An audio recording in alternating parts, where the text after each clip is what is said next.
ভুতুরে ভোটার নিয়ে আজ অভিষেক বন্দ্যোপাধ্যায়ের ভার্চুয়াল বৈঠক। অনলাইন বৈঠকে যোগ দেবেন তৃণমূলের সাংসদ, বিধায়ক ও জেলা সভাপতিরা। 6 মার্চ তৃণমূলের কোর কমিটির প্রথম বৈঠকে অভিষেক বন্দ্যোপাধ্যায় ছিলেন না। কোর কমিটির বৈঠকে জেলাওয়ারি কমিটি গঠনের সিদ্ধান্ত নেওয়া হলেও পরে স্থগিত হয়ে যায়। আর তার মধ্যেই আজ ভুতুরে ভোটার নিয়ে অভিষেক বন্দ্যোপাধ্যায়ের পৃথক ভার্চুয়াল বৈঠক। ভুতুরে ভোটার খুঁজতে সময় বেঁধে দেবেন অভিষেক। ভোটার তালিকা নিয়ে ঠিক কি রূপরেখা দেবেন অভিষেক বন্দ্যোপাধ্যায়, কি পদক্ষেপ নিতে চলেছেন অভিষেক বন্দ্যোপাধ্যায়, অবশ্যই সকলের নজর রয়েছে সেদিকে। পুজোর আগে পর্যন্ত নতুন কোনো কর্মসূচি কি ঘোষণা করবেন অভিষেক বন্দ্যোপাধ্যায়, সকলের নজর সেদিকে। অর্থাৎ অভিষেক বন্দ্যোপাধ্যায়ের এই ভার্চুয়াল বৈঠকের দিকে, যে বৈঠক হতে চলেছে আজ ভুতুরে ভোটার নিয়ে অনলাইন বৈঠক। কথা বলবো, আমাদের সঙ্গে রয়েছেন আমাদের প্রতিনিধি উজ্জ্বল মুখোপাধ্যায়।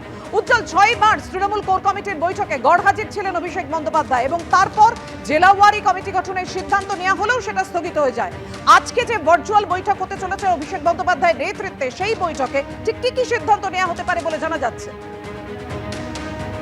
দেখো, আজকের বৈঠক নিঃসন্দেহে গুরুত্বপূর্ণ এবং তুমি যেমনটা বললে যে 1 বছর বাদে অভিষেক বন্দ্যোপাধ্যায় আজকে ভার্চুয়াল বৈঠক করবেন এবং এই বৈঠকে উপস্থিত থাকবেন প্রায় 4,500 তৃণমূল কংগ্রেসের প্রথম সারির নেতা।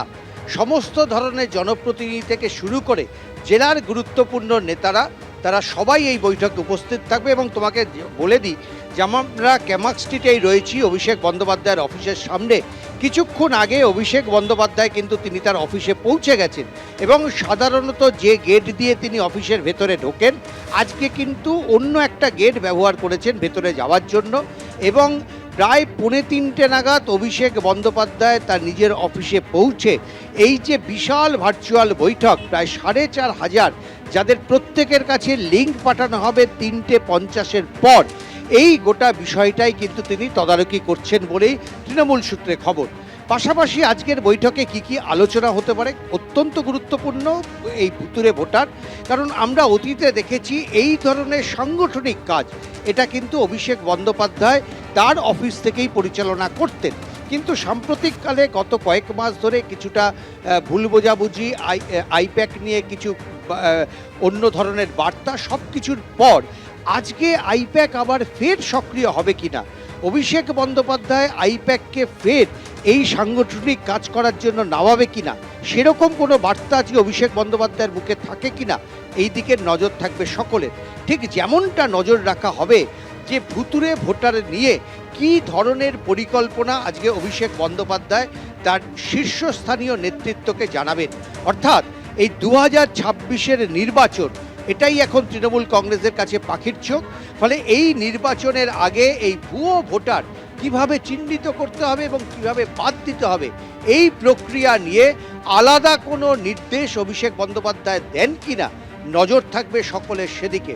যেমন নজর রাখা হবে যে এই এখন থেকে পুজো পর্যন্ত এই যে প্রায় 5-6 মাস, এই সময় কিন্তু সেই অর্থে বড় ধরনের কোনো পুজো বা উৎসব বা অন্য কিছু নেই।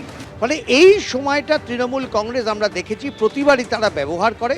এবার কিভাবে এই মাসগুলো তারা কাটাবে, কি কর্মসূচি পদক্ষেপ তারা নেবেন এবং কখন শুরু হবে এই ভার্চুয়াল বৈঠক, আমাদের নজর থাকবে সেদিকে। তোমার কাছে আবার আসবো উজ্জ্বল, কিন্তু তার আগে এই যে ভুতুরে ভোটার নিয়ে তৃণমূলের একাধিক পদক্ষেপ এবং উদ্যোগ ভুতুরে ভোটার রুখতে, তাই নিয়ে তৃণমূলকে কটাক্ষ করেছে বিজেপি। রাজ্য বিজেপি মুখপাত্র শ্রমিক ভট্টাচার্য গোটাটাই নাটক বলছেন, দেখুন।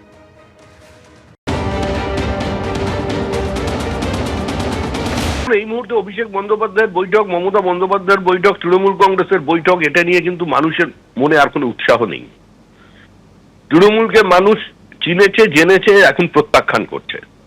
তৃণমূল কংগ্রেসের এই ভুয়ো ভোটারের নাটক এর একমাত্র উদ্দেশ্য হলো যত ভুয়ো ভোটার, যত রোহিঙ্গা, যত বাংলাদেশি অনুপ্রবেশকারী নাম তারা ভোটার লিস্টে দাখিল করে দিয়েছে, সেগুলোকে যাতে বাদ না দিতে পারে তার জন্য আগে থেকে একটা বিতর্ক তৈরি করা, চাপ তৈরি করা নির্বাচন কমিশনের উপরে, এবং এই মুহূর্তে ক্রমবর্ধমান জনরোষ থেকে মানুষের দৃষ্টিকে একটু ঘুরিয়ে দেওয়া। এগুলো মানুষ বোঝে। এই বৈঠকের গুরুত্ব তৃণমূল কংগ্রেসের মধ্যে থাকতে পারে, কিন্তু পশ্চিমবঙ্গে সাধারণ মানুষ আজকে এই মুহূর্তে এই বৈঠকের উপরে কোনো আস্থা রাখতে পারছে না।